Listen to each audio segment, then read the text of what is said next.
Hello students. In this video we are going to learn about motion in straight line, class 11 physics. In today's sessions we are going to learn about average speed, velocity and instantaneous velocity, and we are going to learn about the equations of motions. So myself Bakhtiar Khan, having 6 years of teaching experience, and I've been guiding students from 6 years onwards. There are a good number of students who had made into good colleges of India and abroad.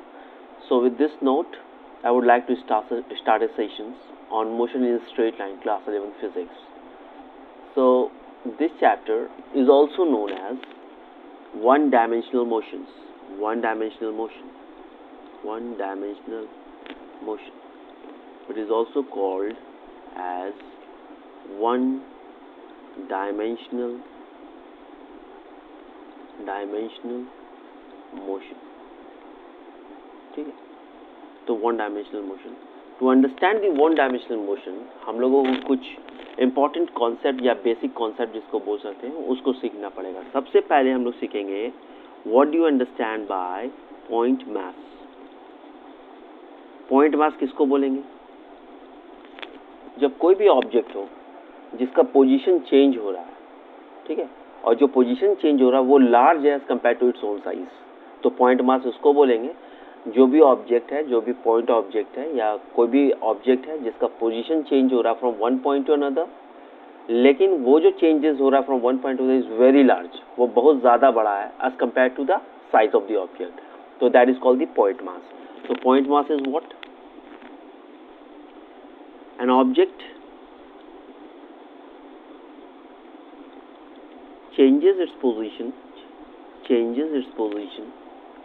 An object changes its position An object changes its position is very large. Changes position is very large as compared to its own size. As compared to its own size. ठीक है, जैसे कि एक car travel कर रहा from Delhi to Calcutta.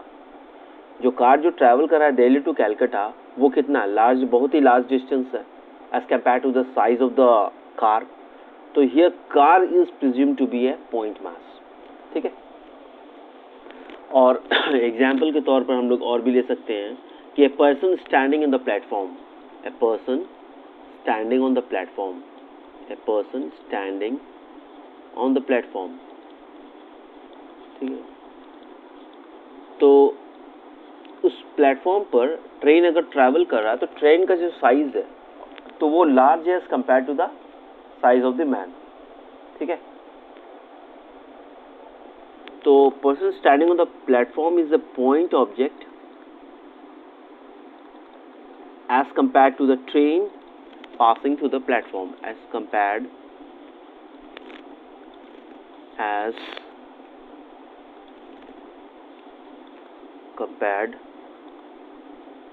to the train. तो वो person क्या हो जाएगा? Person is a point object. Then object changes position is very large as compared to its own size. So उस ऑब्जेक्ट को क्या बोलेंगे? This object is considered to be a point mass. Is considered to be a point mass. तो point मास का concept समझ में आ गया कि अगर कोई भी ऑब्जेक्ट है वो अपना पोजीशन चेंज कर रहा है from one point to another, और जो पोजीशन चेंज कर रहा है वो बहुत ही लार्ज है as compare to its own dimension. उसके खुद के साइज के अनुसार वो जो चेंजेस कर रहा है पोजीशन वो बहुत ही लार्ज है. तो here the object is considered to be a point object. ठीक है, और ठीक है, तो इसको हम लोग बोलते हैं. और अरे car travelling from Delhi to Calcutta, तो दिल्ली टू कलकत्ता कितना होता है? बहुत बड़ा डिस्टेंस होता है as compare to the size of the car. तो here car is considered to be a point object. तो मैंने एक एग्जांपल दे दिया कि person standing on the platform is a point object, as compared to the train, right? Now let us understand what do you mean by motion and rest. Motion and rest. तो motion and rest को समझते हैं।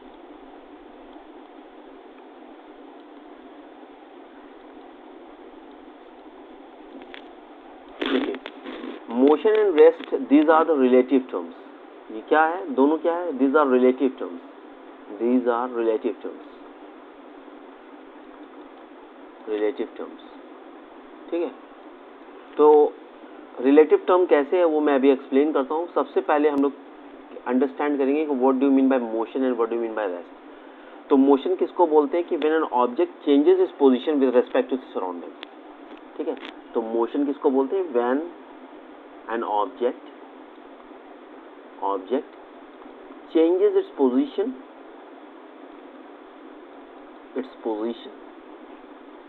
with respect to surrounding, तो उसको हम लोग क्या बोलेंगे, मोशंस बोलेंगे, उसको हम लोग बोलेंगे मोशंस, इज कॉल्ड मोशंस। और रेस्ट किसको बोलेंगे, जस्ट उल्टा इसका, when an object does not change its position with respect to surrounding is called motion, is called rest. When an object does not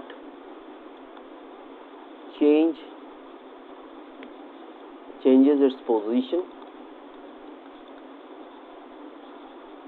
with respect to surrounding,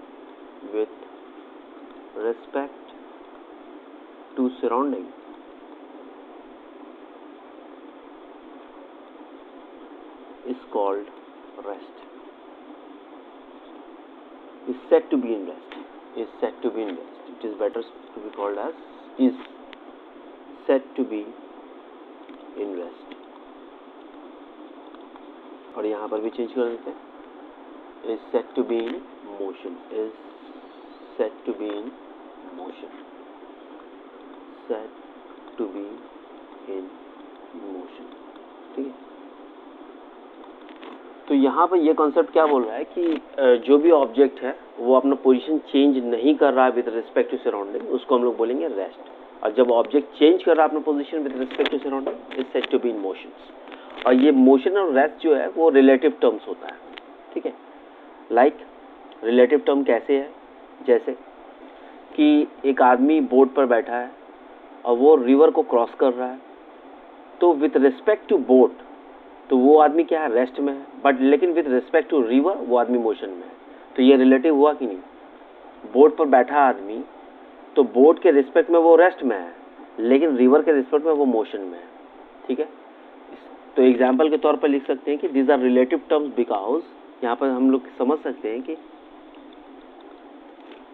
तो when an object, when a person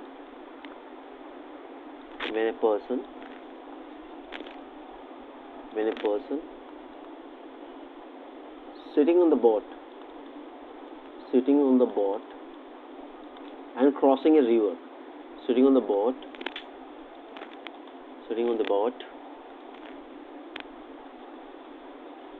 and crossing the river, और river को cross कर रहा है, crossing the river,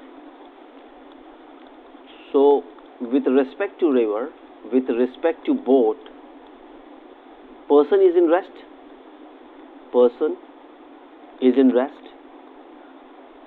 and with respect to river, the person is in motion, motion में बैठा है, वो मोशन कर रहा है रिवर के रेस्पेक्ट में। ठीक है,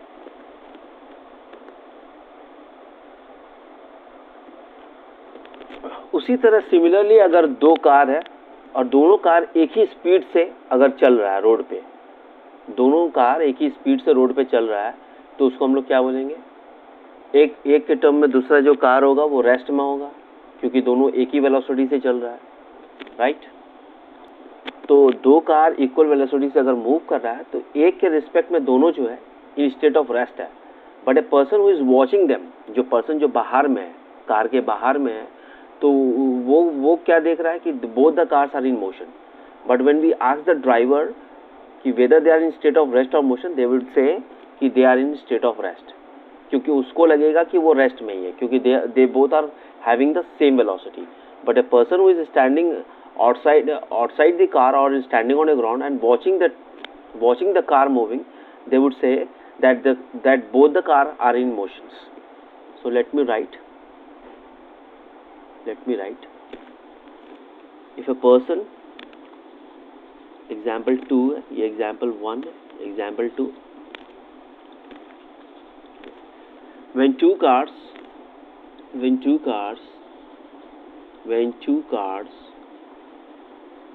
moving with same velocity in same direction,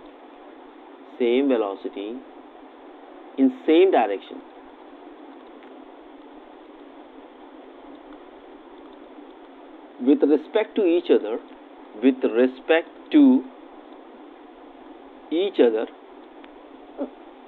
इसको लिख देते हैं.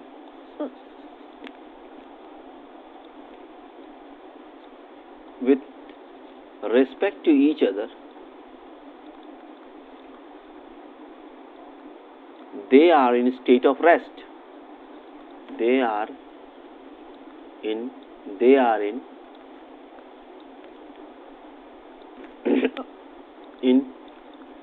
state of rest. But with respect to person standing on the ground,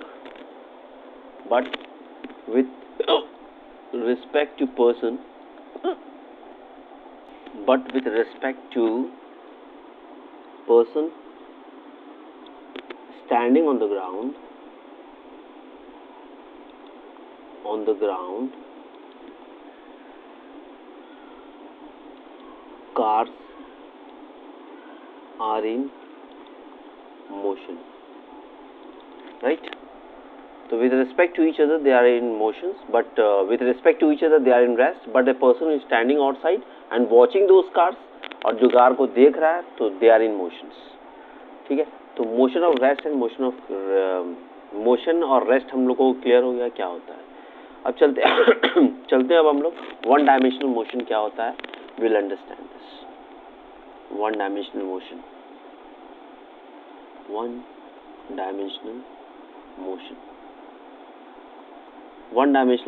क्या होता है.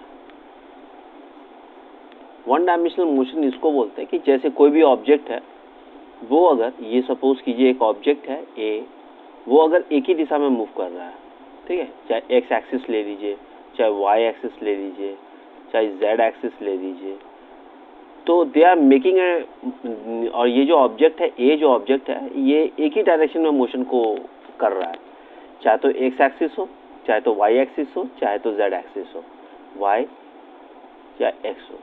तो ऐसे मोशन को हम लोग क्या बोलेंगे. वन डायमेंशनल मोशन बोलेंगे. तो ऐसे ऑब्जेक्ट को हम लोग क्या बोलेंगे. Motion in one direction. मतलब तीन कोऑर्डिनेट में कोई एक डायरेक्शन को अगर फॉलो कर रहा है तो हम लोग बोलेंगे उसको वन डायमेंशनल मोशन. तो इसको हम लोग डिफाइन कैसे करेंगे कि when an object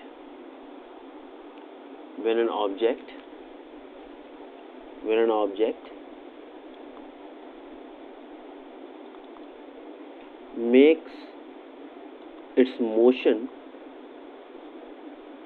in either direction of the coordinate axis,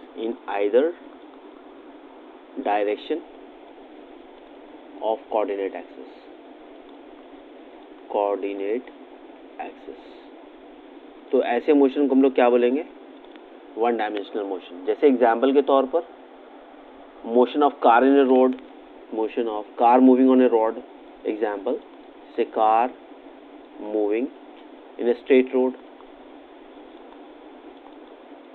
और ट्रेन स्ट्रेट रोड, और train moving on the platforms, और train moving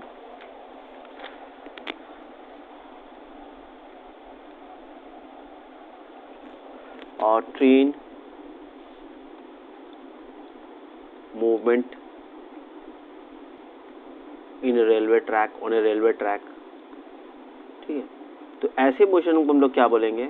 one dimensional motion बोलेंगे. तो वैसा ऑब्जेक्ट जिसका डायरेक्शन आइदर एक्स एक्सिस हो या वाई एक्सिस हो या जेड एक्सिस हो, कोई एक डायरेक्शन पर्टिकुलर टाइम में फॉलो करे, तो वैसे ऑब्जेक्ट को हम लोग क्या बोलेंगे. One directional motion object. ठीक है। वन डायमेंशनल मोशन में हम लोग और कुछ कंसेप्ट पढ़ेंगे, distance and displacement, then average speed, then average velocity, then instantaneous velocity. तो चलिए अब हम लोग समझते हैं कि डिस्टेंस और डिस्प्लेसमेंट क्या होता है। तो डिस्टेंस एंड, पहले समझते हैं डिस्टेंस। डिस्टेंस जो होता है वो actual length travelled by an object. क्या होता है? Actual length covered by an object, actual length covered by an object. For example, जैसे ऑब्जेक्ट इज कॉल्ड डिस्टेंस, इसको हम लोग क्या बोलते हैं? डिस्टेंस बोलते हैं। जैसे कि कोई स्टूडेंट है, उसका घर यहाँ पे है, ठीक है, उसका स्कूल यहाँ पे है, ये होम है, ये स्कूल है। तो अगर हम बोले तो स्कूल का जो रास्ता है वो इस तरह से जाने का रास्ता है, इस तरह से ट्रैवल करने का रास्ता है स्कूल का, ऐसे जाने का रास्ता है। तो ये बंदा पहले कहाँ जाएगा? तो ये बंदा कैसे जाएगा होम टू स्कूल? तो होम टू स्कूल इस तरह से जाएगा, यहाँ से स्टार्ट करेगा, फिर यहाँ से यहाँ जाएगा। सपोज कीजिए कि यहाँ से इस पॉइंट तक का डिस्टेंस 1 किलोमीटर है, फिर यहाँ से यहाँ तक का डिस्टेंस 1 किलोमीटर है। तो ये बंदा होम टू स्कूल कितना ट्रैवल किया? 2 किलोमीटर ट्रैवल किया। लेकिन जब ये छुट्टी हो गया स्कूल से और स्कूल से फिर बैक टू होम हुआ, तो ये टोटल कितना ट्रैवल किया? 2 to 4 किलोमीटर। पहले यहाँ से ट्रैवल किया 2 किलोमीटर, फिर यहाँ से ट्रैवल किया 2 किलोमीटर। तो यहाँ पर डिस्टेंस कितना कवर्ड किया फ्रॉम होम टू स्कूल? तो distance covered from home to school कितना कवर किया? 2 किलोमीटर जाने में लगा और 2 किलोमीटर आने में लगा, तो होम टू स्कूल एंड तो टोटल 4 किलोमीटर ट्रैवल किया। तो actual length covered by an object कितना हुआ? 4 किलोमीटर हुआ। अगर डिस्प्लेसमेंट का बात बोले तो डिस्प्लेसमेंट क्या होता है? Final position minus initial position, final position minus initial position. और डिस्प्लेसमेंट क्या होता है? Displacement is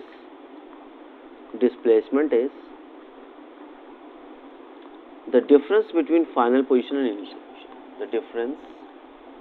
the difference between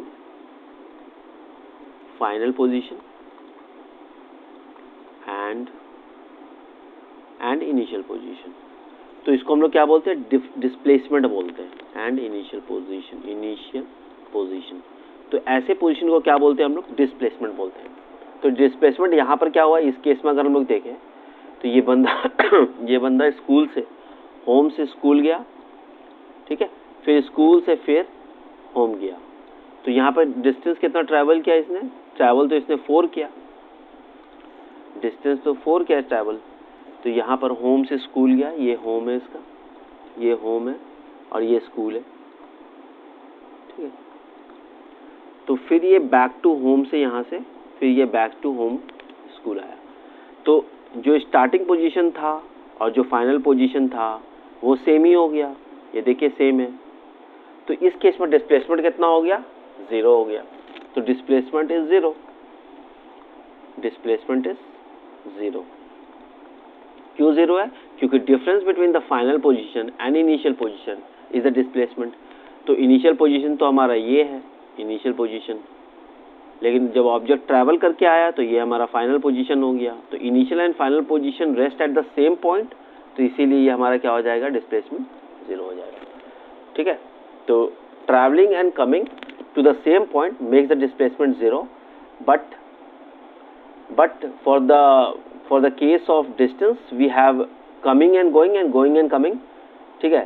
तो उसमें हमारा 2 + 2 4 किलोमीटर ट्रैवल किया, डिस्टेंस 4 किलोमीटर, डिस्प्लेसमेंट इज 0, ठीक है।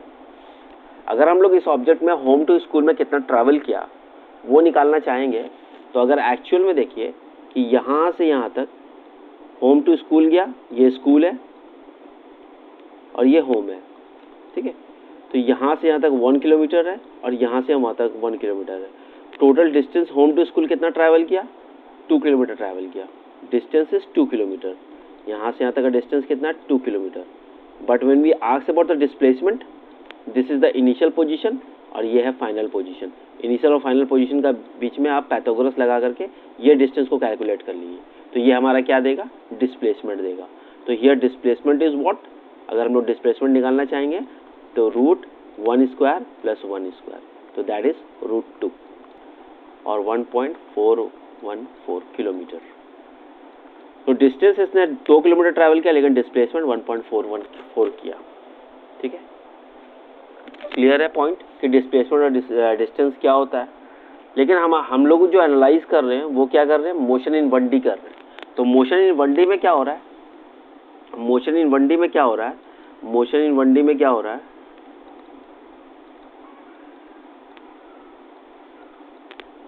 डिस्प्लेसमेंट की बात करें, डिस्टेंस और डिस्प्लेसमेंट की बात करें तो distance and displacement is same, distance and displacement is same. ठीक है, जैसे देखिए कोई ऑब्जेक्ट है, ये ऑब्जेक्ट है हमारे पास, ये ऑब्जेक्ट ऐसे ट्रैवल कर रहा है इन स्ट्रेट लाइन, ये ए से गया बी पर रीच किया। सपोज कीजिए ये डिस्टेंस कितना ट्रैवल किया, 1 किलोमीटर ट्रैवल किया। When we talk about the distance that is 1 kilometre, but when we talk about the displacement that is also 1 kilometre. So in motion in straight line में distance और displacement बराबर होता है। ठीक है, unless क्या हो रहा है कि वो रिटर्न ना हो, ये बैक टू ये जो है, ये जो बी पोजीशन से ये ऑब्जेक्ट जो है रिटर्न बैक ना हो, ये ना हो, तब हमारा डिस्टेंस और डिस्प्लेसमेंट क्या होता है, सेम होता है। अदरवाइज अगर बैक हो जाता है तो distance is not equal to displacement, distance is not equal to displacement. तो डिस्प्लेसमेंट कितना हो जाएगा, 0 हो जाएगा, और डिस्टेंस कितना हो जाएगा, 112 किलोमीटर हो जाएगा, 2 किलोमीटर और 0 kilometre. But here in this case if the object is moving from A to B, केवल ए टू बी मूव कर रहा है, तो उस केस में हमारा क्या हो जाएगा, 1 किलोमीटर 1 किलोमीटर, डिस्टेंस और डिस्प्लेसमेंट बराबर हो जाएगा। बट यहाँ से क्या हो रहा है, ए टू बी जा रहा है, फिर बी टू ए आ रहा है। ठीक है, तो उस केस में क्या होगा, डिस्टेंस हमारा 2 किलोमीटर होगा, डिस्प्लेसमेंट 0 किलोमीटर होगा। तो ये है हमारा मोशन इन 1D में डिस्टेंस और डिस्प्लेसमेंट का कॉन्सेप्ट। ठीक है, और ये बता दें कि डिस्टेंस जो होता है हमारा वो स्केलर क्वांटिटी होता है। ये क्या होता है हमारे पास, स्केलर क्वांटिटी होता है। स्केलर क्वांटिटी वो क्वांटिटी होता है जिसका केवल सिर्फ मैग्नीट्यूड होता है, डायरेक्शन नहीं होता। ठीक है, और हमारे पास जो डिस्प्लेसमेंट है वो हमारा क्या होता है, वेक्टर क्वांटिटी होता है। ये हमारा क्या होता है, वेक्टर क्वांटिटी होता है। ये हमारे पास क्या होता है, वेक्टर क्वांटिटी होता है। समझे, तो इसी तरह से हम लोग करते हैं। ठीक है, आइए अब हम लोग समझते हैं कि एवरेज स्पीड और एवरेज वेलोसिटी क्या होता है। तो let us understand what do you mean bye, what do you understand by average speed and average velocity. Average speed, average speed, तो एवरेज स्पीड को समझने के लिए सबसे पहले हम लोग क्या करेंगे, स्पीड को समझते हैं। सबसे पहले स्पीड क्या होता है, then will come to average speed. तो सबसे पहले हम लोग समझते हैं कि स्पीड क्या होता है। तो स्पीड जो होता है वो क्या होता है, the distance travelled by an object in a unit time interval. The distance travelled by N object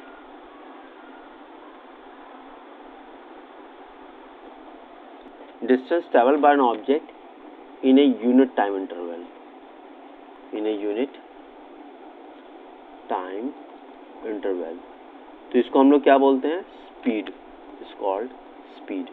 तो स्पीड को कैसे करेंगे हम लोग, speed is equal to distance upon time, distance upon time. ठीक है, तो ये फॉर्मूला हम लोगों को ध्यान रखना है।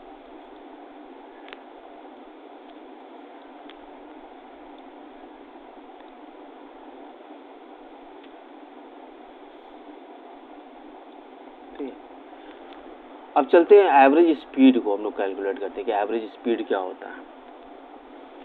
सपोज कीजिए कि हमारे पास एवरेज स्पीड निकालना है हम लोगों को, एवरेज स्पीड। तो एवरेज स्पीड में कैसे समझेंगे हम लोग एवरेज स्पीड को, तो एवरेज स्पीड को समझने का क्या तरीका है, एवरेज स्पीड।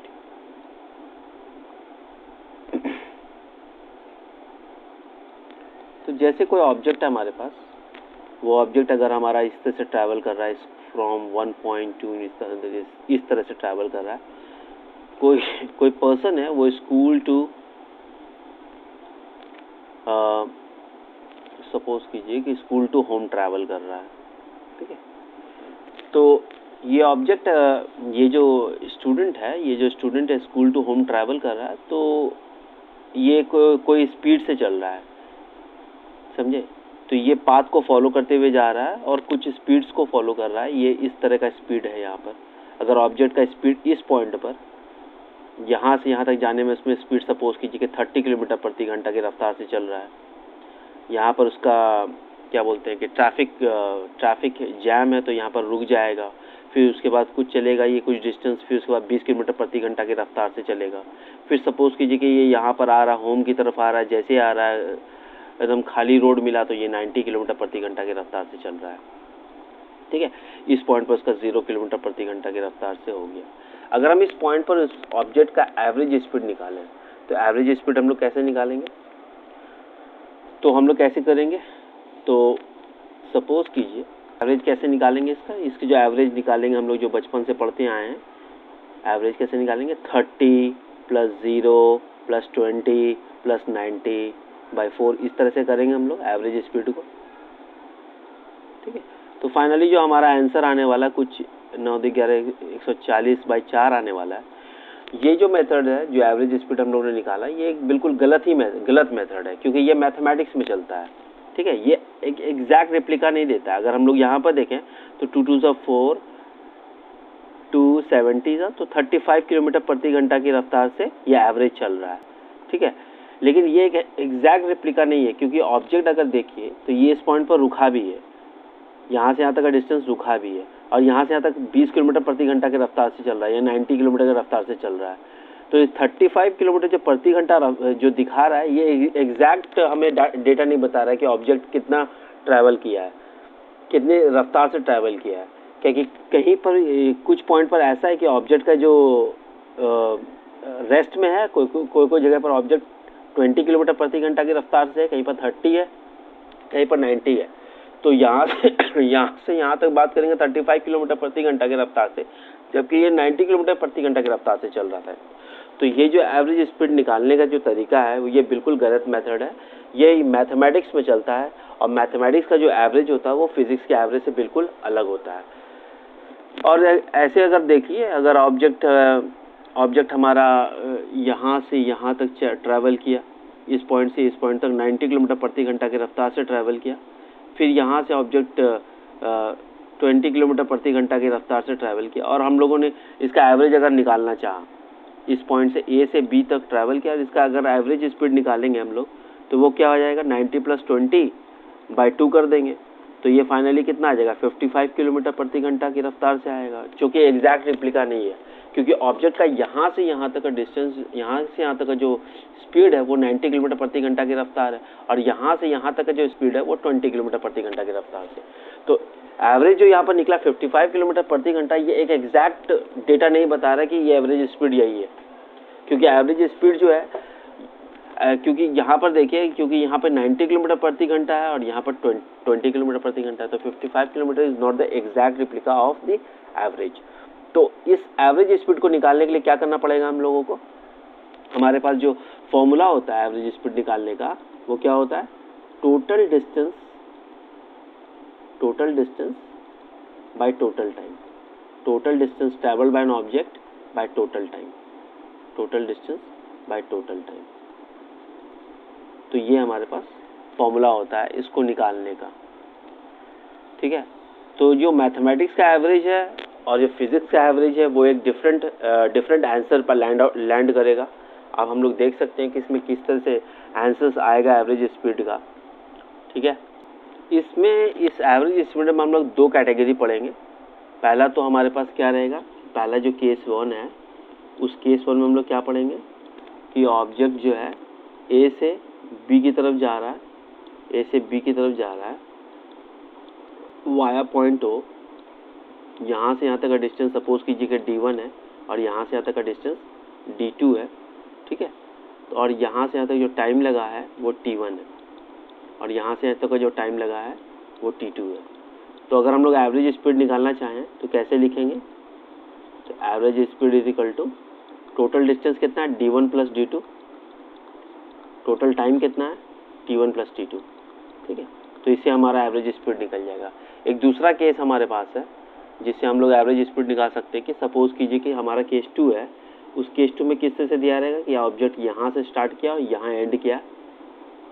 सपोज कीजिए ये ए पॉइंट है और ये बी पॉइंट है, ये वाया ओ पॉइंट से जा रहा है, यहाँ से यहाँ तक का डिस्टेंस d1 है और यहाँ से यहाँ तक का डिस्टेंस 2 है। ए से ओ तक अगर चल रहा है v1 स्पीड से और ओ बी चल रहा है v2 स्पीड से, तो यहाँ पर जो एवरेज स्पीड निकलेगा वो कैसे निकलेगा? Total distance by total time. Total distance कितना है d1 plus d2। Total time कैसे निकालेंगे? Distance speed is equal to क्या होता है? Distance upon time. तो time is equal to d/s हो जाता है, ठीक है।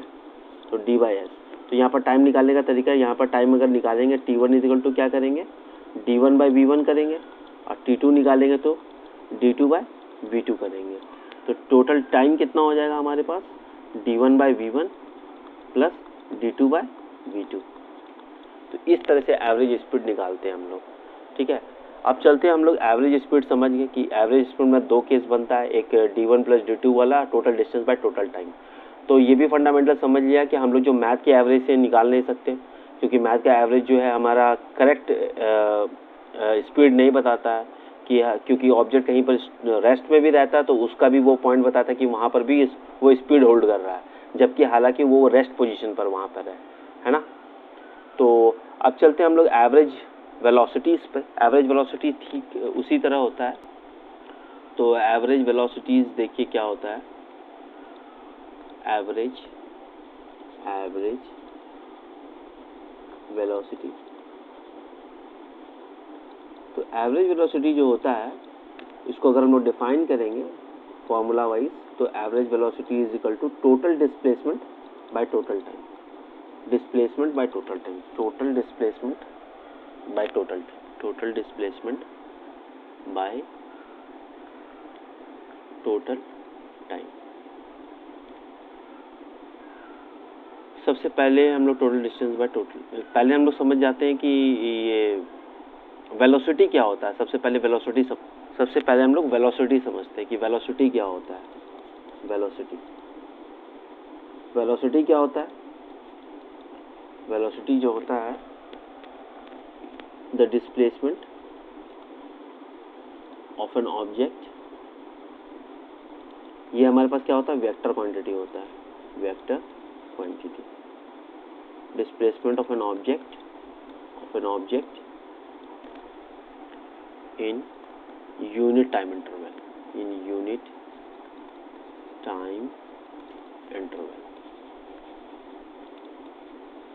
ठीक है। हम लोग कह सकते हैं displacement of unit time interval is called velocity. तो वेलोसिटी इज इक्वल टू क्या लिख सकते हैं? Velocity is equal to displacement upon time, ठीक है। तो ये हमारा वेलोसिटीज होता है। वेलोसिटी वेक्टर क्वांटिटी होता है। Displacement on object unit time interval is called velocity. तो अब हम लोग एवरेज पे चलते हैं। एवरेज क्या होता है? एवरेज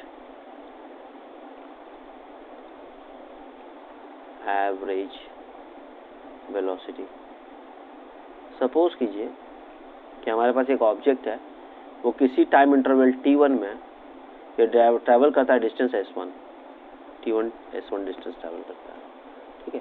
सेम ऑब्जेक्ट, अगर ये सेम ऑब्जेक्ट है, ये टाइम t2 में s2 ट्रैवल करता है, s2 इन टाइम t2। तो अगर हम डिस्प्लेसमेंट की बात करें तो डिस्प्लेसमेंट कितना हुआ? यहाँ से यहाँ तक का डिस्प्लेसमेंट हो गया, यहाँ से यहाँ तक का डिस्प्लेसमेंट है, ये है डिस्प्लेसमेंट। डिस्प्लेसमेंट क्या होता है? Final position minus initial position. तो यहाँ से यहाँ तक का डिस्प्लेसमेंट कितना हो गया? s2 माइनस s1, और इसमें टाइम कितना लगा? t2 minus t1। तो टाइम t2 माइनस t1 में ऑब्जेक्ट ने कितना डिस्प्लेसमेंट किया? s2 माइनस s1 किया, ठीक है। तो in time t2 minus t1 में ऑब्जेक्ट डिस्प्लेस कितना हुआ, s2 माइनस s1 हुआ। तो हम एवरेज वेलोसिटी अगर बात करें तो एवरेज वेलोसिटी कितना हो जाएगा, टोटल डिस्प्लेसमेंट, यानी कि डिस्प्लेसमेंट ये हो गया हमारा, तो टाइम ये हो गया, तो s2 minus s1 by t2 minus t1। ठीक है, क्योंकि ये डिफरेंस है तो मैथमेटिक्स में हम लोग इसको इस तरह से लिख सकते हैं, del S by del T. ठीक है, ये हमारा एवरेज हो गया। ठीक है, इस एवरेज को इंस्टेंटेनियस बनाना, जैसे कि सपोज कीजिए कि ये ऑब्जेक्ट है, ये एवरेज वेलोसिटी निकला, ये ऑब्जेक्ट का ये मोशन है, इस पॉइंट ए से जा रहा है और ये पॉइंट बी तक जा रहा है। अगर हम इस पॉइंट पर अगर ऑब्जेक्ट का वेलोसिटी पूछना चाहें, इस पॉइंट पर वेलोसिटी कितना है, तो वो हमें कैसे पता चलेगा, इंस्टेंटेनियस वेलोसिटी से पता चलेगा। इस पॉइंट पर जो वेलोसिटी बताएगा वो एक पर्टिकुलर इंस्टेंट पर क्या वेलोसिटी है, वो हमें इंस्टेंटेनियस वेलोसिटी। अगर हमको ऑब्जेक्ट का यहाँ पर वेलोसिटी चाहिए तो उसके लिए हम लोग को समझना पड़ेगा इंस्टेंटेनियस वेलोसिटी। तो इंस्टेंटेनियस वेलोसिटी क्या होता है, velocity at that particular instant. तो इंस्टेंटेनियस वेलोसिटी, तो वेलोसिटी एट दैट इंस्टेंट, उसको हम लोग क्या बोलते हैं, instantaneous velocity, velocity at that instant. तो इसको हम लोग क्या बोलते हैं, इंस्टेंटेनियस वेलोसिटी। तो हर एक पॉइंट का आप वेलोसिटी निकाल सकते हो, जिस वेलोसिटी का आप क्या बोल सकते हो, इंस्टेंटेनियस वेलोसिटी बोलते हो। तो हमारे पास एक मैथमेटिक्स में ऑपरेटर होता है, अगर limit delta T tends to 0 होता है, यानी कि टाइम को आप बहुत छोटा कर दिए, ये जो देख रहे हैं ये जो बिंदी देख रहे हैं आप, ये बिंदी कितना बहुत ही स्मॉलेस्ट टाइम इंटरवल में रिकॉर्ड किया गया है, और स्मॉलेस्ट टाइम इंटरवल में जो रिकॉर्ड किया गया वेलोसिटी है उसी को हम लोग क्या बोलते हैं, इंस्टेंटेनियस वेलोसिटी बोलते हैं। तो ठीक उसी तरह अगर limit delta T tends to 0 करते हैं और ये ऑपरेटर लगा करके एवरेज वेलोसिटी में आप इसको पुटअप करते हैं, तो ये जो बन जाता है ds बाई डी टी बन जाता है, ds बाई डी टी बन जाता है। तो आप कह सकते हैं कि instantaneous velocity is equal to क्या होगा, instantaneous velocity is equal to ds by D T. Instantaneous velocity is equal to ds by D T. ये वेलोसिटी क्या बताएगा, किसी पर्टिकुलर पॉइंट पर बताएगा। अगर हमको इस पॉइंट का चाहिए तो we can calculate it by ds by dt, right. ये था हमारे पास इंस्टेंटेनियस वेलोसिटी का कहानी। ठीक है, अब चलते हैं हम लोग एक इम्पॉर्टेंट कॉन्सेप्ट जिसका नाम है एक्सेलरेशन। एक्सेलरेशन क्या होता है, let us understand acceleration. Acceleration क्या होता है, ये एक वेक्टर क्वांटिटी है, ये एक वेक्टर क्वांटिटी है, और एक्सेलरेशन को हम लोग क्या बोल सकते हैं कि rate of change of velocity. Rate किसके लिए यूज करते हैं फिजिक्स में, टाइम के लिए यूज करते हैं। तो रेट क्या है, time rate of change of velocity of an object is called the acceleration. The time rate of change of velocity of velocity of an object is called acceleration. It's called acceleration. ठीक है, इसका unit जानते ही है, metre पर second square होता है इसका unit. ठीक है, और वेलोसिटी का तो पता ही है, मीटर पर सेकंड स्क्वायर होता है। डिस्प्लेसमेंट मीटर होता है, डिस्टेंस भी मीटर होता है। ठीक है, तो ये हमारा एक्सेलरेशन था। इसको और फर्दर एक्सप्लेन करते हैं हम। सपोज कीजिए कि ऑब्जेक्ट का जो चेंज इन वेलोसिटी है, सपोज कीजिए ऑब्जेक्ट किसी v1 वेलोसिटी से मूव कर रहा है time t1, at time t1। ठीक है, उसने अपना वेलोसिटी चेंज किया v2 एट टाइम t2। तो अगर हम इसका एक्सेलरेशन निकालेंगे तो एक्सेलरेशन क्या होता है, change in velocity upon of an object, time rate of change of velocity. तो change in velocity by time, तो v2 vector minus v1 vector is equal to by t2 minus t1। तो acceleration क्या होता है, rate of change of velocity. अगर इसको average form में लिखें तो del v by del t लिखेंगे। अगर इसको इंस्टेंटेनियस फॉर्म में बनाना है तो ये क्या हो गया, हमारा एवरेज हो गया, ये हमारा एवरेज हो गया। ठीक है, अगर इंस्टेंटेनियस एक्सेलरेशन लिखना है तो इंस्टेंटेनियस एक्सेलरेशन लिखना है तो टेनियस एक्सेलरेशन लिखेंगे तो क्या करना पड़ेगा हम लोगों को, यहाँ पर कुछ नहीं करना है, बस इस ऑपरेटर में लिमिट लगा देना, limit delta T tends to 0 del v by del t. तो फाइनली हमारे पास क्या आ जाएगा, d v by D T. तो हम कह सकते हैं कि a is equal to d v by D T. ठीक है, इसको हम लोग बोलते हैं instantaneous acceleration, d v upon d t. D v upon d t, a is equal to d v upon d T. तो हम लोगों ने दो फॉर्मूला पढ़ा, एक पहला फॉर्मूला ये पढ़ा, ठीक है, दूसरा फॉर्मूला ये पढ़ा हम लोगों ने, अब पहला फॉर्मूला हम लोगों ने ये पढ़ा इन टर्म्स ऑफ कैलकुलस, कैलकुलस के टर्म में। तो ये हमारा क्या हो जाएगा, v हो जाएगा, ठीक है। तो v is equal to D S by D T. तो ये हमारा किसके बराबर हो जाएगा, v के बराबर। तो ये दो टर्म्स इंपॉर्टेंट है। अब चलते हैं हम लोग न्यूमेरिकल्स देखते हैं। न्यूमेरिकल से हम लोग को और आइडिया हो जाएगा कि क्या कैसे न्यूमेरिकल्स में अप्लाई करते हैं ये कॉन्सेप्ट को। ये सवाल में बोला जा रहा है कि एक ऑब्जेक्ट है, एक पार्टिकल है जो कवर कर रहा है 75% of its journey with speed 20 kilometre per our and rest with 60 kilometre per our. It's average velocity is. तो सबसे पहले हम लोग क्या करेंगे, इसका डायग्रामेटिकली रिप्रेजेंटेशन करेंगे कि जैसे कोई ऑब्जेक्ट है, उसको ट्रैवल करना है, डिस्टेंस सपोज कीजिए डी ट्रैवल करना है, यहाँ से यहाँ तक का डी डिस्टेंस है, ठीक है, टोटल डिस्टेंस डी है। उसने 75% ऑफ द जर्नी यानी कि 75% ऑफ डी कितना ट्रैवल किया है उसने, 25 3 से 25 हो जाओ, 3/4 डी इसने कितने स्पीड से ट्रैवल किया है, 20 किलोमीटर प्रति घंटा की रफ्तार से किया है, ठीक है। और रेस्ट जो है, रेस्ट, ये रेस्ट जो है यानी कि 3/4 डी और d माइनस 3/4 डी अगर करेंगे तो कितना आएगा हमारे पास, d/4 आएगा, ठीक है, 4d माइनस।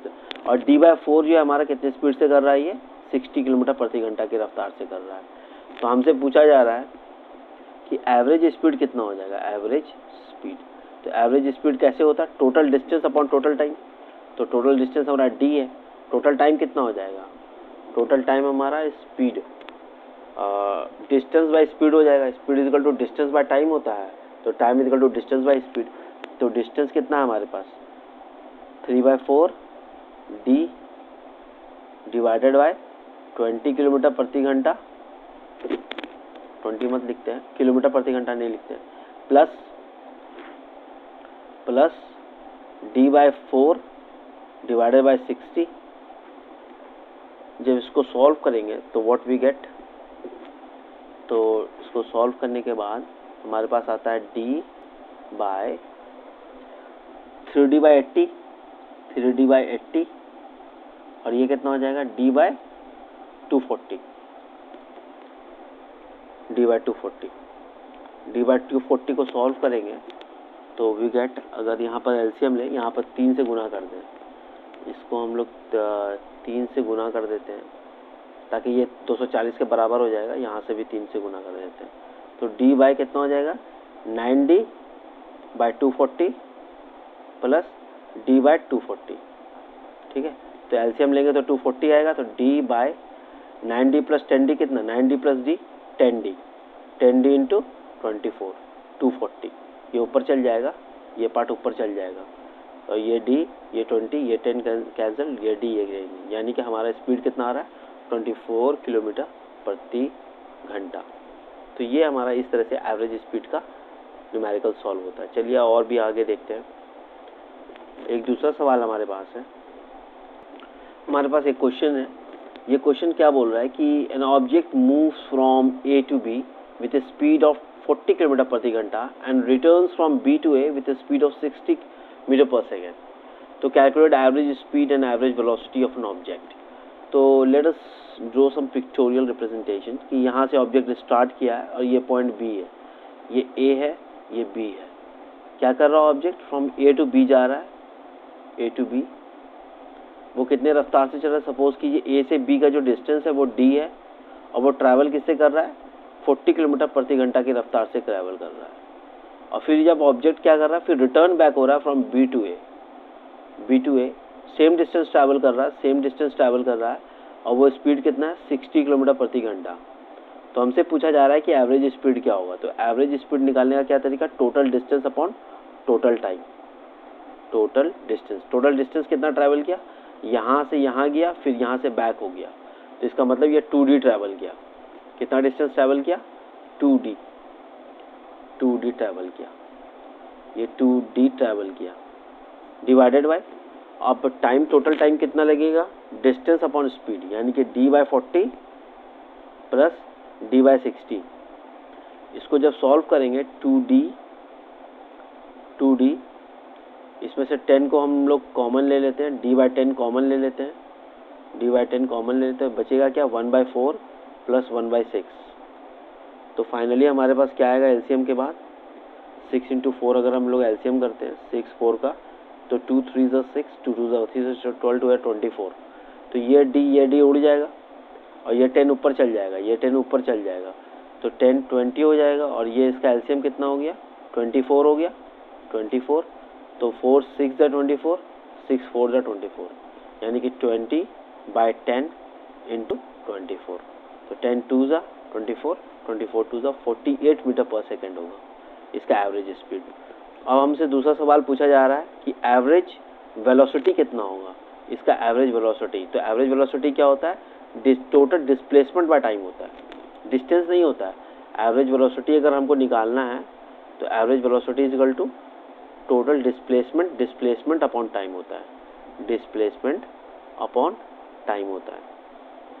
तो डिस्प्लेसमेंट कितना हुआ, डिस्प्लेसमेंट का डेफिनेशन क्या होता है, difference between final position and initial position.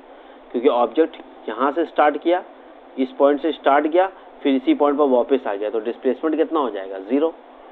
Same point से स्टार्ट किया और सेम पॉइंट पर आ गया वापस, घर से स्टार्ट किया, घर से वो घर पर वापस आ गया, तो डिस्प्लेसमेंट क्या हो जाएगा 0। तो यहाँ पर डिस्प्लेसमेंट हो जाएगा 0। तो 0 अपॉन टाइम, ये क्या हो जाएगा 0 हो जाएगा। तो एवरेज वेलोसिटी हमारा 0 आएगा और एवरेज डिस्टेंस हमारा 48 मीटर पर सेकेंड आएगा। एक जेईई मेन 2021 का प्रॉब्लम है। इस प्रॉब्लम में पूछा जा रहा है कि द वेलोसिटी ऑफ पार्टिकल आपको दिया गया है कि v = v0 gt + ft², its position is x = 0 at time t = 0, then its displacement after time t = 1। हम लोगों को डिस्प्लेसमेंट आफ्टर टाइम t = 1 निकालना है। तो हम लोग सबसे पहले क्या करेंगे, ये जो सॉल्यूशन इसका बनाएंगे, सबसे पहले क्या लिखेंगे, v = v0 + gt + ft²। v = क्या होता है, v को हम लोग कैसे लिख सकते हैं, dx/dt, dx/dt v0 gt + ft²। इसको t को उधर मल्टीप्लाई करते हैं, dx = t को उधर मल्टीप्लाई करेंगे तो v0 dt + gt dt + ft² dt। ठीक है, तो अब हम लोग को डिस्प्लेसमेंट निकालना, तो डिस्प्लेसमेंट निकालने के लिए क्या करेंगे, इंटीग्रेट करेंगे। ठीक है, इंटीग्रेटिंग से क्या होगा, x का वैल्यू निकल जाएगा और x का value at after time t = 1 second करेगा। तो इंटीग्रेशन यूज करेंगे, तो यहाँ पर v0 gt + gt × dt + ft² dt। ठीक है, जब इसको इंटीग्रेट करेंगे तो ये क्या हो जाएगा, x हो जाएगा, v0 तो कांस्टेंट है, dt का हमारा इंटीग्रेशन हो जाएगा t, और g तो हमारा कांस्टेंट है g, और इसका क्या इंटीग्रेशन हो जाएगा, t और dt का t² / 2 हो जाएगा, इसका क्या हो जाएगा f t³ / 3 हो जाएगा। ठीक है, तो अगर आपको फॉर्मूला याद नहीं है तो फॉर्मूला मैं लिख देता हूँ यहाँ पर कि इसका जो फॉर्मूला होता है x⁴n dx अगर रहता है तो हम लोग क्या लिखते हैं, x⁴n+1/n+1। ये फॉर्मूला मैंने यूज़ किया है इसमें। ठीक है, तो यहाँ पर जब इसको सॉल्व करेंगे तो what we gate, v0 t + gt² / 2 + ft³ / 3। हम लोग को क्या निकालना है, x किस पर निकालना है, टाइम t = 1 सेकेंड पर निकालना है। तो यहाँ पर t = 1 सेकेंड रखेंगे तो v0 आ जाएगा, g/t आ जाएगा + f/3 आ जाएगा। ठीक है, तो f/3। ठीक है, तो ये हमारा आंसर आया इस सवाल का। तो दिस इज द आंसर। ठीक है, चलिए आगे एक और प्रॉब्लम देखते हैं। ये हमारे पास सवाल दिया हुआ है, ये सवाल जेईई 2019 का है। पार्टिकल मूविंग विद स्पीड इतना v/x along positive x axis, calculate the speed of the particle at time t = tau, assume the particle is at origin at time t = 0। तो इस सवाल को सॉल्व करने के लिए हम लोग क्या करेंगे, सबसे पहले v = v/x लिखेंगे। ठीक है, इसको हम लोग एक्सप्रेस करेंगे इन टर्म्स ऑफ डिस्टेंस जैसे ही निकाल देंगे तब हम लोग क्या करेंगे, टाइम t = tau पर स्पीड निकालना है। तो ये at time T equal to 0 पर ये स्पीड है, टाइम टी इक्वल टू 0 पर ये स्पीड है, तो हम लोगों को time T equal to tau पर निकालना है कि स्पीड क्या होगा। Time T equal to tau पर स्पीड क्या होगा, time T equal to tau पर स्पीड क्या होगा वो निकालना है हम लोगों को। तो v को हम लोग क्या लिख सकते हैं, इसको हम लोग क्या लिख सकते हैं, dx by D T is equal to B root X. ठीक है, सॉल्व करते हैं इसको। जब इसको सॉल्व करेंगे तो what we get, dx by root X is equal to B D T. ठीक है, अब हम लोग को क्या निकालना है, x निकालना है सबसे पहले। ठीक है, तो इसका इंटीग्रेशन लेंगे तो dx by root X is equal to B dot D T. क्योंकि हम लोग को वेलोसिटी निकालना है तो उसके लिए x को निकालना ज़रूरी है, तो x निकालने का यही तरीका है हमारे पास। तो जब इसको सॉल्व करेंगे तो x power -1/2 into D x, और ये क्या हो जाएगा, बी टी हो जाएगा। ठीक है, और हम लोगों को पता है कि x power n D x क्या होता है, x power n+1 by n+1 होता है। तो जब इसको सॉल्व करेंगे x पावर -1/2 को जब सॉल्व करेंगे तो कितना आंसर आएगा, x पावर -1/2 + 1 बाई -1/2 + 1, तो ये कितना हो जाएगा, x पावर 1/2 और ये कितना हो जाएगा 1/2, तो ये फाइनली आ जाएगा आंसर 2√x आ जाएगा। ठीक है, तो 2√x हमारा इसका आंसर आ जाएगा। इसका आंसर कितना आएगा, 2√x bt। ठीक है, तो 2√x bt आएगा। तो 2√x को हम लोग कैसे लिख सकते हैं, √x is equal to bt by 2 लिखेंगे। x का वैल्यू निकालना है तो इसका स्क्वायर रूट लगा देंगे दोनों तरफ, स्क्वायर रूट लगाएंगे तो ये आ जाएगा b², t²/4 हो जाएगा। तो finally what we get, x is equal to b², t²/4। अब हम लोग को क्या निकालना है, स्पीड निकालना है। स्पीड कितना निकालना है, time t is equal to tau पर निकालना है। तो v इज इक्वल टू क्या होता है, dx बाई dt होता है, तो dx बाई dt निकालते हैं। तो dx का वैल्यू कितना है, b² t²/4 dt हो जाएगा। ठीक है, जब इसको सॉल्व करेंगे तो व्हाट वी गेट, b²/4 तो कांस्टेंट हो गया हमारा, dt² का जो होगा हमारा क्या हो जाएगा, तो हमारे पास t² का डिफरेंशिएशन क्या होता है। अब हम लोगों को डिफरेंशिएशन किसका निकालना है, t²/4 का निकालना है, राइट। तो t²/4 का निकालते हैं। तो हम लोगों को पता है कि d पर power x power n by dx का डिफरेंशिएशन कितना होता है, nxn-1 होता है ना, ये हम लोगों को पता है। तो यहाँ पर पुटअप करेंगे, इस वैल्यू को पुटअप करेंगे तो b²/4, तो ये कितना हो जाएगा, n 2 हो जाएगा, 2t - 2 - 1, तो b²/4 इंटू 2t, तो 2 2 ज़ा 4, तो b² t/4/2। और हम लोगों को वेलोसिटी कितने पर निकालना है, at time t equal to tau पर निकालना है। तो velocity at time t equal to tau पर कैसे निकालेंगे, तो b² τ/2 हो जाएगा।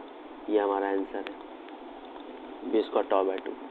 समझे, इसी तरह से रीअरेंज करके हम लोगों को क्वेश्चन पूछा जाता है कि इसका ये डिस्टेंस दिया जाएगा, वेलोसिटी निकालो, वेलोसिटी से डिस्टेंस निकालो, इस तरह से प्रॉब्लम पूछा जाता है। तो ये JEE 2019 का प्रॉब्लम है। इसी तरह नीट का एक तो प्रॉब्लम देखते हैं, उससे भी आइडिया आ जाएगा। ये हमारे पास नीट 2016 का प्रश्न है। इसमें क्या पूछा जा रहा है कि हमारे पास दो कार है, एक P है, 2 Q है, start from a point at the same time, एक ही समय में स्टार्ट करता है दोनों car in a straight line, and the position are represented by this equations.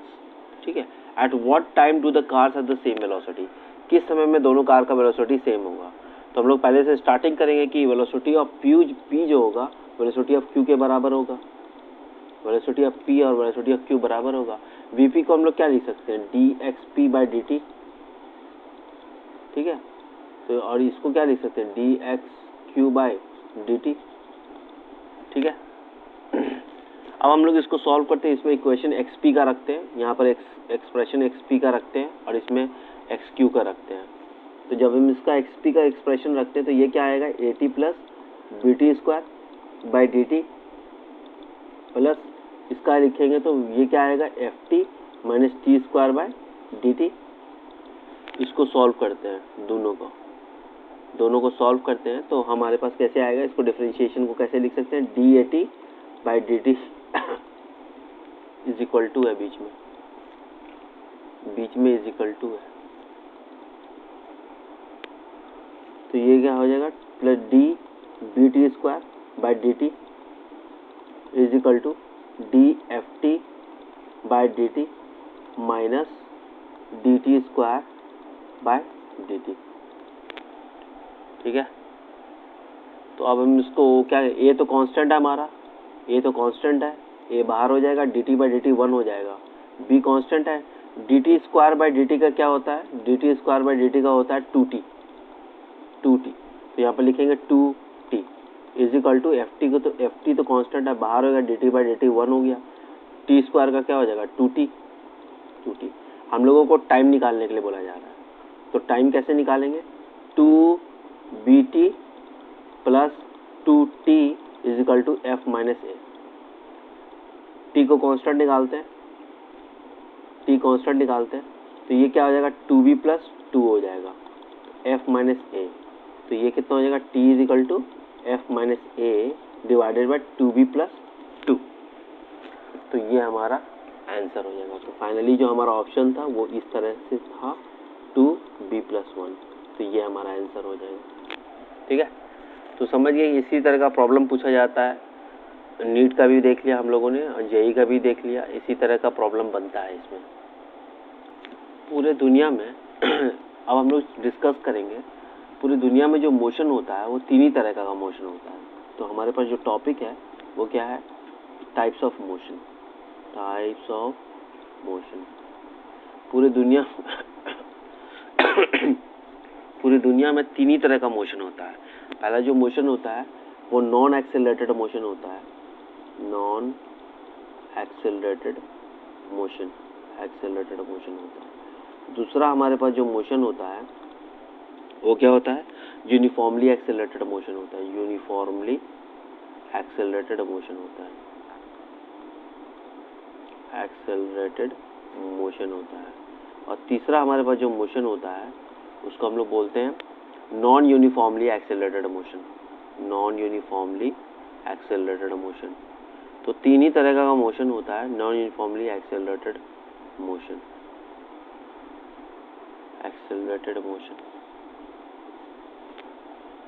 Non uniformly accelerated motion. तो ये 3 तरीके का मोशन होता है। इसमें क्या होता है कि नॉन एक्सेलरेटेड मोशन में एक्सेलरेशन तो 0 होता है। जब एक्सेलरेशन 0 होता है तो हम लोग जो फॉर्मूला यूज़ करेंगे, speed is equal to distance upon time, ठीक है, या time is equal to d by s, या distance is equal to speed into time. तो यहाँ पर ये फॉर्मूला यूज़ होगा। यूनिफॉर्मली एक्सेलरेटेड में हम लोग इक्वेशन ऑफ मोशन यूज़ करेंगे। पहला जो इक्वेशन ऑफ मोशन वो क्या है हमारे पास, वो है हमारे पास v is equal to u plus a t. क्या है हमारे पास, v is equal to u plus a T.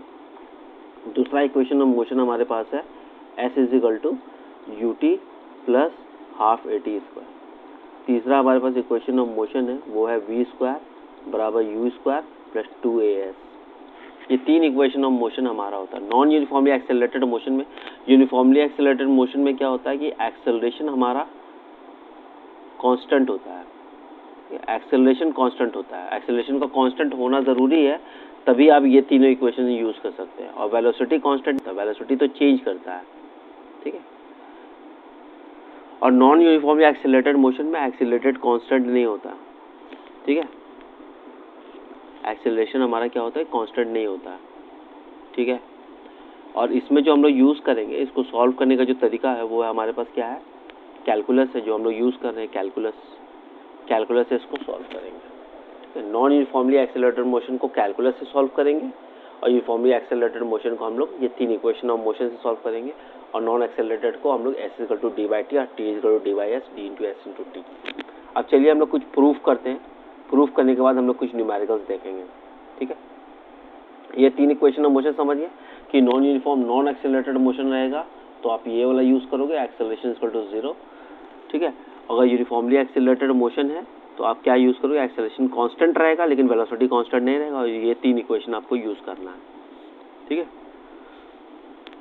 और नॉन यूनिफॉर्मली एक्सेलरेटेड मोशन रहेगा तो ए इज नॉट कांस्टेंट, तो कैलकुलस से हम लोगों को सॉल्व करना है। तो चलिए इक्वेशन ऑफ मोशंस को हम लोग निकालते हैं। अब हम लोग चलते हैं कि डेरिवेशन ऑफ इक्वेशंस निकालते हैं। Derivation of equations of motion, derivation of equation of motion. तो सबसे पहले हम लोग डिराइव करेंगे फर्स्ट इक्वेशन ऑफ मोशन, वो क्या है, v is equal to u plus a t. अगर हमारे पास कोई ऑब्जेक्ट है at time t is equal to 0 पर, उसका वेलोसिटी सपोज कीजिए u है, ये ऑब्जेक्ट मूव कर रहा है time t is equal to t पर, इसका जो वेलोसिटी होगा वो v होगा, और ये किसी कांस्टेंट एक्सेलरेशन a से मूव कर रहा है, ठीक है। तो इसमें इक्वेशन ऑफ मोशंस हम लोगों को निकालना बाय मीन्स ऑफ कैलकुलस। कैसे निकाल सकते हैं, हम लोगों को पता है basic equations, a is equal to क्या होता है, dv बाई dt होता है, ठीक है। जब इसको हम लोग रीअरेंज करेंगे तो dv इज इक्वल टू क्या हो जाएगा, a dt हो जाएगा। अब हम क्या करें, v हमको निकालना है, तो v निकालना है तो इंटीग्रेशन लगा देंगे यहाँ पर। एक्सेलरेशन तो हमारा कांस्टेंट है ना, कांस्टेंट है, यूनिफॉर्म एक्सेलरेशन है, ये तो बाहर हो जाएगा। dv हमारा क्या हो जाएगा, dv जो हमारा होगा, इंटीग्रेशन कहाँ से, यहाँ u से स्टार्ट हुआ है और v तक हमारा एंड हो रहा है, तो u इनिशियल है, v फाइनल है। टाइम हमारा क्या हो जाएगा, a तो कांस्टेंट है हमारा, टाइम कितना, टाइम 0 से t तक जाना है हम लोगों को, तो टाइम क्या हो जाएगा, 0 से t तक जाना है। तो हम लोग इसको सॉल्व करते हैं तो dv का क्या हो जाएगा, v हो जाएगा, और ये कितना हो जाएगा, u, और ये हो जाएगा v। a तो कांस्टेंट है, डिफरेंशिएशन ऑफ टाइम का, इंटीग्रेशन ऑफ टाइम dt का क्या होगा, इंटीग्रेशन t हो जाएगा, 0 से 2 हो जाएगा, t हो जाएगा।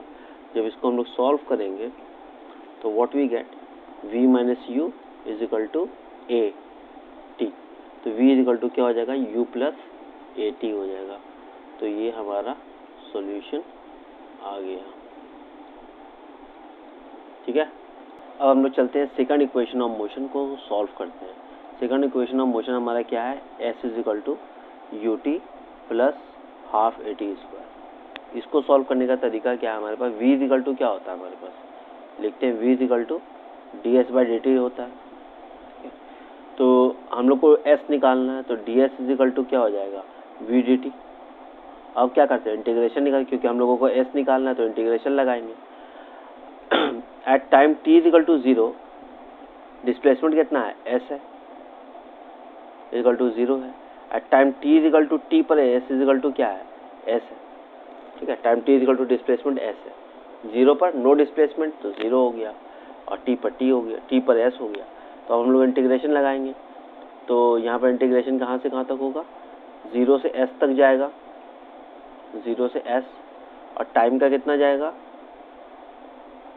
टाइम का जाएगा 0 से t, ठीक है। तो ये हमारा जो सॉल्यूशन बनेगा, v को क्या लिख सकते हैं, u प्लस ए टी, तो यहाँ पर लिखते हैं u plus a T into D T. तो ये हमारा 0 से t होगा। अब इसको सॉल्व करते हैं, तो ये क्या आ जाएगा, s, 0 से s, इसका इंटीग्रेशन निकालते हैं u डी टी, 0 से s, 0 से t, plus a T D T, 0 से t।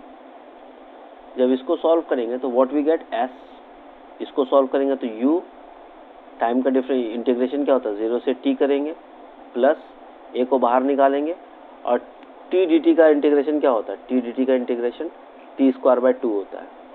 तो इसको लिखेंगे t स्क्वायर बाय 2, 0 से t, ठीक है। जब इसको सॉल्व करेंगे तो what we get, s is equal to u t minus 0, सही से लिखते हैं, s is equal to u t के यहाँ पर क्या लिखेंगे, पहले अपर लिमिट फिर लोअर लिमिट यहाँ से डालेंगे, और a के जगह पर क्या लिखेंगे प्लस a, तो ये क्या हो जाएगा t square by 2 minus 0 square by 2, lower limit बाद में डालेंगे, और ये नेगेटिव जो होता है वो फॉर्मूला का होता है। तो इसको सॉल्व करेंगे s is equal to u t plus half a t square. तो ये हमारा सेकंड इक्वेशन ऑफ मोशन है, सेकंड इक्वेशन ऑफ मोशन। ठीक है, अब हम लोग चलते हैं third equation of motion. Third equation of motion हमारा क्या है, थर्ड इक्वेशन ऑफ मोशन हमारा क्या है, थर्ड इक्वेशन ऑफ मोशन हमारा है v square is equal to u square plus 2as। इसको सॉल्व करना हम लोगों को थर्ड इक्वेशन ऑफ मोशन निकालना। तो हम लोगों को पता है कि a इज इक्वल टू क्या होता है, a is equal to dv by dt होता है। ठीक है, dv बाई dt को हम इस तरह से लिख सकते हैं, इस तरह से लिख सकते हैं a is equal to dv by ds into ds by dt। तो ये क्या हो जाएगा a is equal to dv by ds, तो ये क्या हो जाएगा वेलोसिटी। तो फाइनली हमारे पास हो जाएगा a dot ds is equal to v dot dv। ठीक है, तो ये हो जाएगा हमारे पास, इस इक्वेशन को रीअरेंज करने के बाद ये आया। हम लोग जानते हैं कि at s is equal to 0 जब डिस्प्लेसमेंट नहीं है तो वेलोसिटी कितना है हमारे पास, वेलोसिटी हमारा इनिशियल वेलोसिटी के बराबर है। तो at s is equal to s, तो वेलोसिटी जो हो जाएगा हमारा v के बराबर हो जाएगा। अब हम इस पर क्या करते हैं, इंटीग्रेशन लगाते हैं, इसमें इंटीग्रेशन लगाते हैं। तो a dot d s is equal to v dot d v. तो ये s इज इक्वल टू 0 पर वेलोसिटी कितना है, u है, और at is equal to velocity कितना है, v है। तो इसमें इंटीग्रेशन लगाते हैं, यहाँ पर इंटीग्रेशन, यहाँ पर इंटीग्रेशन। ठीक है, अब इसको सॉल्व करते हैं। a is equal to integration of ds का हमारा लोअर लिमिट क्या है 0 और s है, और v का हमारा लोअर लिमिट क्या है u है और v है। अब इसको सॉल्व करते हैं। तो a s आ गया, s हमारा 0 से s तक गया, और इसका इंटीग्रेशन क्या होगा v स्क्वायर बाय 2 होगा, है ना, और ये हो जाएगा u और ये हो जाएगा v। देखिए यहाँ पर x dx का इंटीग्रेशन क्या होता है x स्क्वायर बाय 2 होता है। अगर यहाँ पर हम v रख दें, यहाँ पर v रख दें, इसके जगह पर v और यहाँ पर भी v रख दें, तो ये क्या हो जाएगा v स्क्वायर बाय 2 हो जाएगा, v स्क्वायर बाय 2 हो जाएगा। तो अब हम इसको सॉल्व करते हैं। इसको सॉल्व करने के बाद हमारे पास as आता है,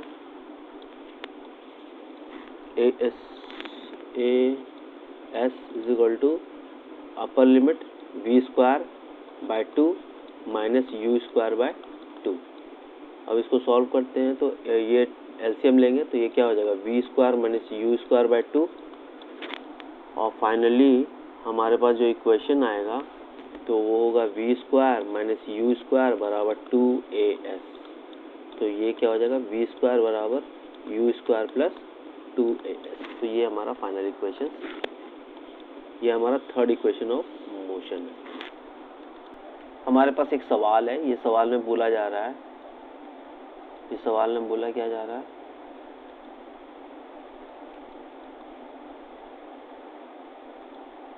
ये सवाल में बोला जा रहा है कि एक पार्टिकल है, एक पार्टिकल है जिसका यूनिट मास है, undergoes a 1D motion so that is velocity varies according to, ये इक्वेशन से bx b and r constant, x is the position of the particle, the acceleration of the particle as function of x निकालना है। Acceleration should be in terms of x.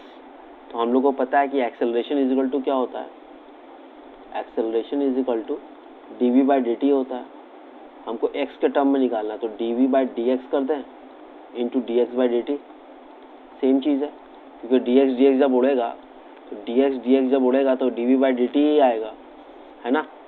तो इसीलिए हम इसको इस तरह से लिख सकते हैं। ठीक है, तो ये हमारा क्या हो जाएगा dv by dx into v हो जाएगा। अब हम इसको सॉल्व करते हैं, acceleration should be in terms of x होगा, तो ये हमारा क्या हो जाएगा, तो ये हमारा हो जाएगा v के जगह पर हम लोग क्या लिख सकते हैं, v is equal to b पर पावर माइनस 2n, कितना है B x power minus 2n, तो वी के पर क्या लिख सकते हैं, b x power minus 2n, b x power minus 2n, तो वी के पर लिख सकते हैं x power minus 2n। D v by d x, v क्या लिख सकते हैं, b x power minus 2n by d x. इसको डिफ्रेंशिएट करते हैं, जब डिफ्रेंशिएट करेंगे तो what we get, b x power minus 2n, तो ये तो b हमारा कांस्टेंट है, और हमको पता है कि डी एक्स पावर n का जो डिफ्रेंशिएशन होता है वो क्या होता है, एन एक्स एन माइनस 1 होता है। ठीक है, तो इसी तरह सॉल्व करेंगे, तो यहाँ पर देखिए b हो जाएगा d x power minus 2n by d x.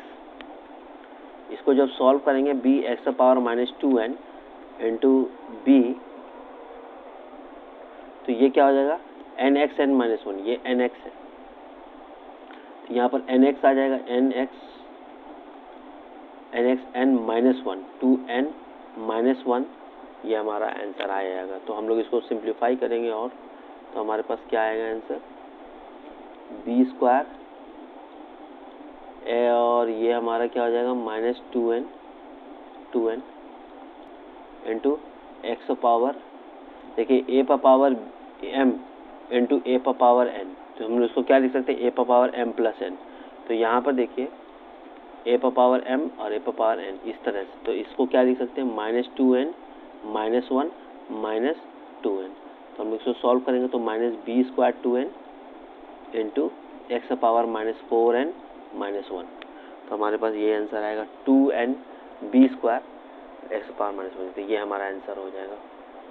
हमारा AIPMT 2015 का सवाल था, AIPMT 2015 का सवाल है। AIPMT मतलब all India pre medical test, पहले नीट से पहले AIPMT होता था, तो उसमें हम लोगों का ये सवाल पूछा गया था। ठीक है, हमारे पास ये क्वेश्चन दिया हुआ है। ये क्वेश्चन क्या है कि एक पार्टिकल है जो मूव कर रहा है स्ट्रेट लाइन में विद ए कांस्टेंट एक्सेलरेशन। तो एक्सेलरेशन यहाँ पर क्या है, हमारे पास कांस्टेंट है, तो एक्सेलरेशन क्या है, कांस्टेंट है। ठीक है, और ये changes is velocity from 10 metre पर second to 20 metre second while passing through a distance of 135 metre. 135 metre जब क्रॉस करता है तो उसने अपना वेलोसिटी चेंज करता है इन t सेकंड्स में। ठीक है, while passing through a distance of through a distance 135 metre in t seconds. The value of t is, तो हम लोग को टाइम पूछा जा रहा है, तो 135 मीटर के बाद ये अपना वेलोसिटी चेंज करता है, इन t सेकंड में चेंज करता है। तो हम लोग से पूछा जा रहा है वैल्यू ऑफ t। तो सबसे पहले हम लोग क्या करें कि एक्सेलरेशन ऑफ मोशन निकाल दें इसका। तो हम लोग क्या यूज़ करेंगे, थर्ड इक्वेशन ऑफ मोशन से, क्योंकि हम लोगों को थर्ड इक्वेशन ऑफ मोशन क्यों यूज़ कर रहे हैं, वी स्क्वायर बराबर यू स्क्वायर प्लस 2as, क्योंकि हम लोग को एक्सेलरेशन कैलकुलेट करना है। हम लोग को v पता है, u पता है, s भी पता है। तो v कितना है हमारे पास, v हमारे पास 20 स्क्वायर है इज इक्वल टू ये 10 स्क्वायर है। वेलोसिटी फ्रॉम 10 से कहाँ तक चेंज हो रहा है, 10 से 20 तक जा रहा है, और डिस्टेंस कितना है 35, 135 इंटू एस। तो इसको करेंगे 20 चौके 20 दूनी 400 बराबर 100 प्लस 135 इंटू 2 कितना होता है, 5 दूनी 10, 3 दूनी 6 7, 270, तो 270 एस होता है। इसको सॉल्व करेंगे तो 300 बराबर 270 एस, ये ख़त्म ये ख़त्म। इसको सॉल्व करेंगे तो 3 नमा 27, 3 दाएँ के, तो एस कितना आ जाएगा, यानी ए कितना आ जाएगा हमारे पास, एस नहीं यार, ए एस नहीं, ए तो हमारे पास ए कितना आ जाएगा, 10/9 आ जाएगा। ए कितना आ जाएगा हमारे पास, 10/9। एक्सेलरेशन जब आ गया तो टाइम निकालने में क्या है, कुछ नहीं है, तो एक्सेलरेशन का चेंजेस हो रहा है। ठीक है, कांस्टेंट एक्सेलरेशन का। तो अब हमारे पास क्या है, एक दूसरा equation v equal to u plus a t है, हमको टाइम निकालना है, तो ये टाइम निकल जाएगा। v कितना है हमारे पास 20, u कितना है 10, एक्सेलरेशन कितना है 10/9 इंटू टी, तो ये कितना हो जाएगा 20 - 10 बराबर 10/9 इंटू टी, तो ये कितना हो जाएगा, खत्म, t is equal to 9 seconds. तो ये हमारा 9 सेकंड में चेंज हो रहा है।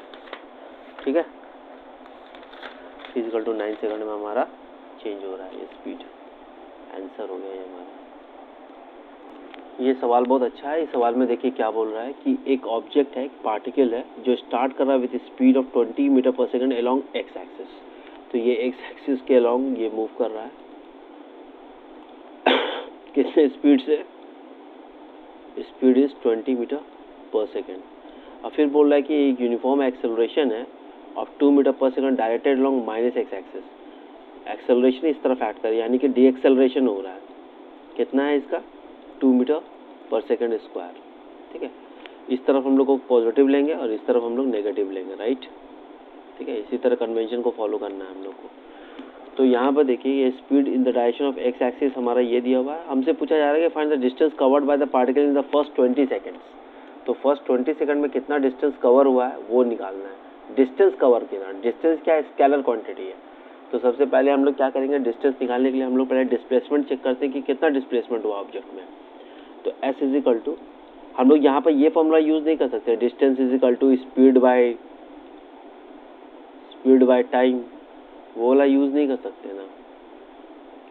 स्पीड इनटू टाइम, वो फॉर्मूला यूज नहीं कर सकते। ठीक है, तो या हम लोग ये भी यूज नहीं कर सकते, स्पीड इनटू टाइम यूज नहीं कर सकते कि 20 इंटू 20 कर दिया, 400 निकाल दिया। ये गलत है, ये गलत है, क्योंकि हमारे पास क्या यूनिफॉर्म एक्सेलरेशन है। यूनिफॉर्म एक्सेलरेशन, तो यूनिफॉर्म एक्सेलरेशन है तो हम लोग को इक्वेशन ऑफ मोशन से निकालना पड़ेगा। तो सबसे पहले क्या करेंगे, डिस्प्लेसमेंट निकालते हैं। डिस्प्लेसमेंट इक्वल टू क्या होता है? UT plus half eighty square होता है। तो डिस्प्लेसमेंट इनिशियल वेलोसिटी कितना है पार्टिकल का? इनिशियल वेलोसिटी हमारा पार्टिकल का कितना दिया हुआ है? 20 और टाइम कितना है? 20 है, प्लस हाफ। एक्सेलरेशन कितना है? नेगेटिव एक्सेलरेशन है क्योंकि डिएक्सेलरेशन हो रहा है, तो -2 इंटू टी स्क्वायर कितना? 20 का स्क्वायर। तो इसको सॉल्व करते हैं, 400 और ये 2 कैंसिल हो गया, -400। तो ये क्या आ रहा है? डिस्प्लेसमेंट हमारा 0 आ रहा है। तो डिस्प्लेसमेंट हमारा 0 का मतलब क्या होगा कि ऑब्जेक्ट जहाँ से स्टार्ट हुआ है वहीं पर एंड हुआ है। अगर सपोज कीजिए कि ये हमारे पास ऑब्जेक्ट है, ये यहाँ से स्टार्ट किया, किसी पॉइंट बी तक गया, ठीक है, और फिर ये ऑब्जेक्ट यहाँ से रिटर्न होकर के फिर यहाँ तक चला आया। तो यहाँ पर इस पॉइंट पर अगर देखें तो डिस्प्लेसमेंट कितना है? 0 हो गया। डिस्प्लेसमेंट 0 हो गया। तो डिस्प्लेसमेंट 0 हो गया का मतलब क्या हुआ कि कितना डिस्टेंस ट्रैवल किया वो हम लोग को निकालना। तो डिस्प्लेसमेंट तो वेक्टर क्वांटिटी है, जहाँ से स्टार्ट किया वहाँ पर एंड किया, तो डिस्प्लेसमेंट 0। तो टोटल डिस्टेंस कितना होगा? सपोज कि ये डिस्टेंस कितना है? d है, तो ये d है, तो टोटल डिस्टेंस कितना ट्रैवल करेगा? 2d करेगा। टोटल डिस्टेंस कितना ट्रैवल करेगा? 2d। लेकिन डिस्प्लेसमेंट हमारा कितना हो जाएगा? 0 हो जाएगा। ठीक है, तो डिस्टेंस हम लोग को निकालना है, तो डिस्टेंस 2d हो जाएगा। तो डिस्टेंस निकालने का क्या तरीका है हमारे पास? तो डिस्टेंस निकालना, अगर ऑब्जेक्ट यहाँ से रिटर्न हो रहा है तो इसका मतलब क्या कि ऑब्जेक्ट का यहाँ पर फाइनल वेलोसिटी 0 हो रहा है। जैसे कोई हम ऑब्जेक्ट को ऊपर की तरफ फेंकते हैं, इस तरह से फेंकते हैं, जैसे ऊपर की तरफ फेंका तो ये रिटर्न हो रहा है। तो रिटर्न में क्या हो रहा है? यहाँ पर रुकने के बाद ये रिटर्न हो रहा है, तो ऑब्वियसली यहाँ पर क्या होगा? फाइनल वेलोसिटी 0 होगा। तो इनिशियल वेलोसिटी कितना है? 20 है मीटर पर सेकंड। तो हम लोग ये इक्वेशन ऑफ मोशन लगाते हैं, v square u square plus 2as लिख सकते हैं। ठीक है, तो हम लोग को डिस्टेंस निकल जाएगा। तो हम लोग लगाते हैं v स्क्वायर बराबर u स्क्वायर बराबर 2ad। ठीक है, तो u तो हमारा कितना है? 20 है, 20 का स्क्वायर। ये एक्सेलरेशन कितना है? माइनस हमारा -2 इंटू 2 हो गया, क्योंकि एक्सेलरेशन हमारा कितना दिया हुआ है? यहाँ से यहाँ तक एक्सेलरेशन दिया हुआ -2 मीटर इंटू डी। इसको और ये तो 0 हो गया हमारा, क्योंकि फाइनल वेलोसिटी यहाँ पर 0 हो रहा है ना, तब ना ऑब्जेक्ट रिटर्न हो रहा है बैक। तो ये कितना हो जाएगा? 20 स्क्वायर बराबर 4d। तो ये कितना हो जाएगा? 400 बराबर 4d।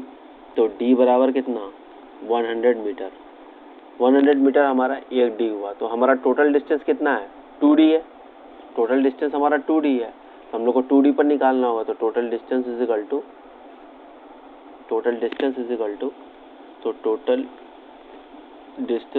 टू कितना हो जाएगा? 2d।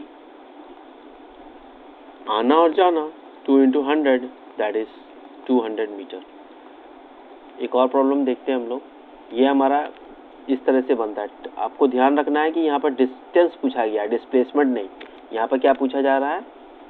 डिस्टेंस पूछा जा रहा है, डिस्प्लेसमेंट नहीं। डिस्प्लेसमेंट 0 है, और ये फॉर्मूला तो कतई यूज़ नहीं करना है, क्योंकि हम लोगों को बोल दिया कि यूनिफॉर्म एक्सेलरेशन हो रहा है, तो ये वाला फॉर्मूला यूज़ नहीं करना, तो हम लोगों को इक्वेशन ऑफ मोशन यूज़ करना है।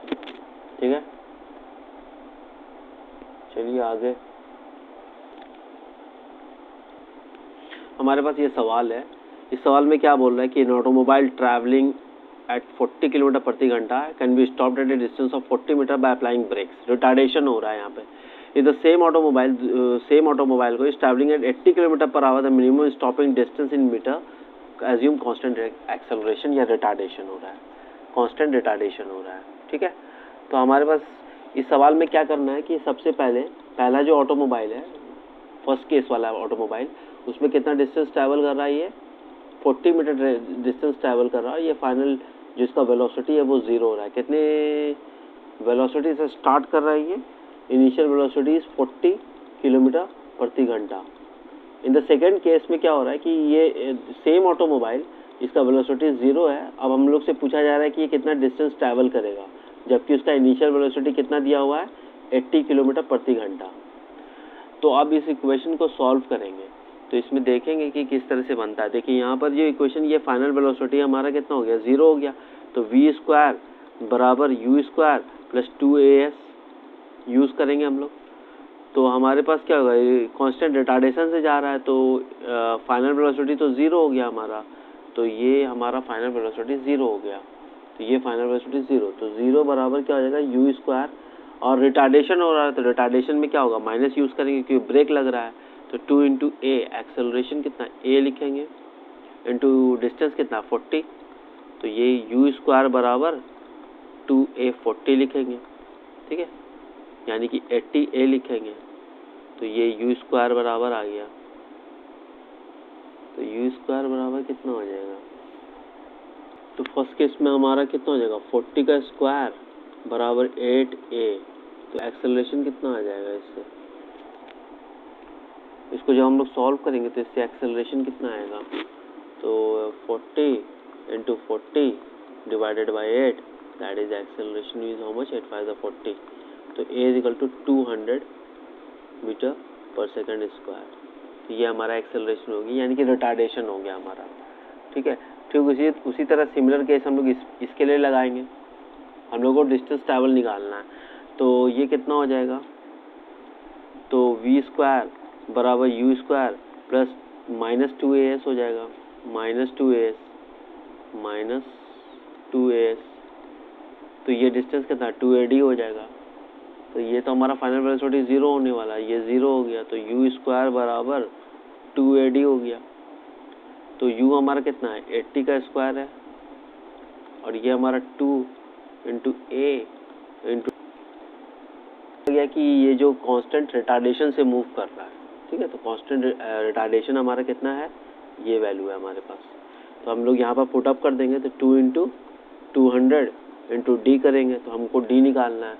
तो डी निकालने का क्या तरीका, d is equal to 80 into 80 by 2 into 200।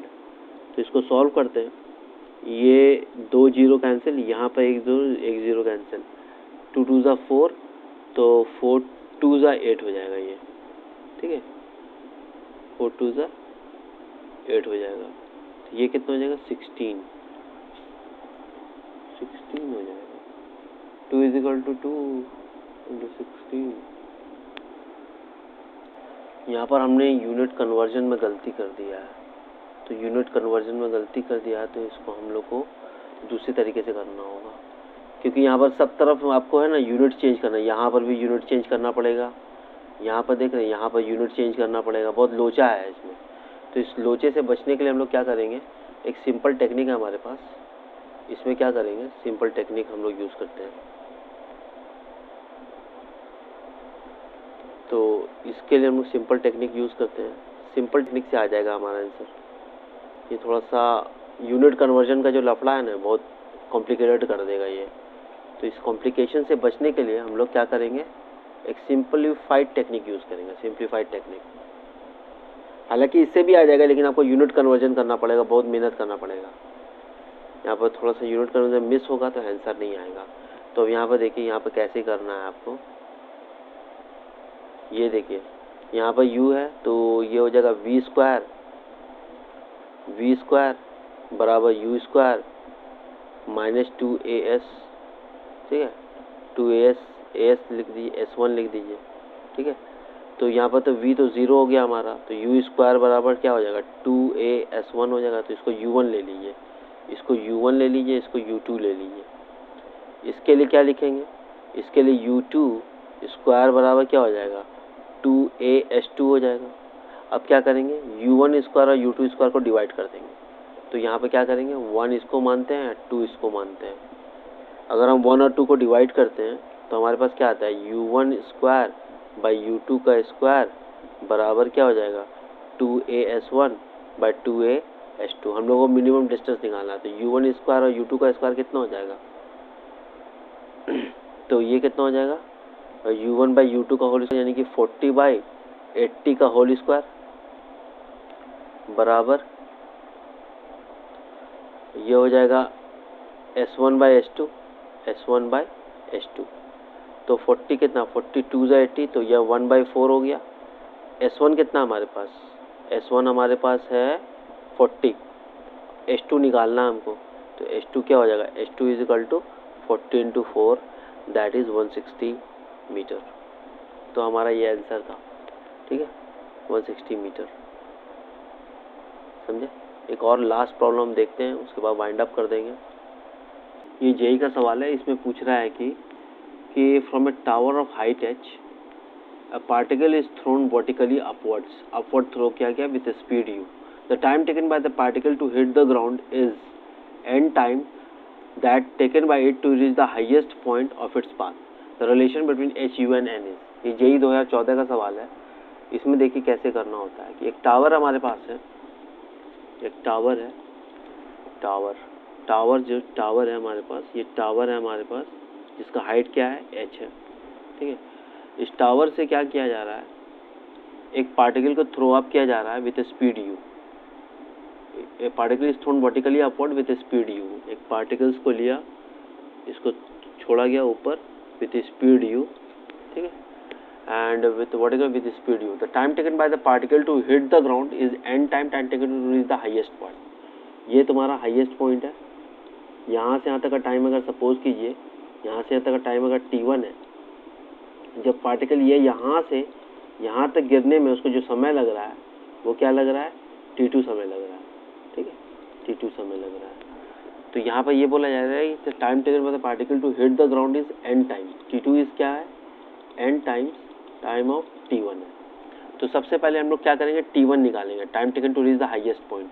तो time taken to reach the highest point कैसे निकलेगा, तो इसको निकालने का तरीका, ये जो टाइम t1 है इसको निकालने का तरीका देखिए, v इज इक्वल टू क्या होगा, u प्लस 80 हो जाएगा, 80।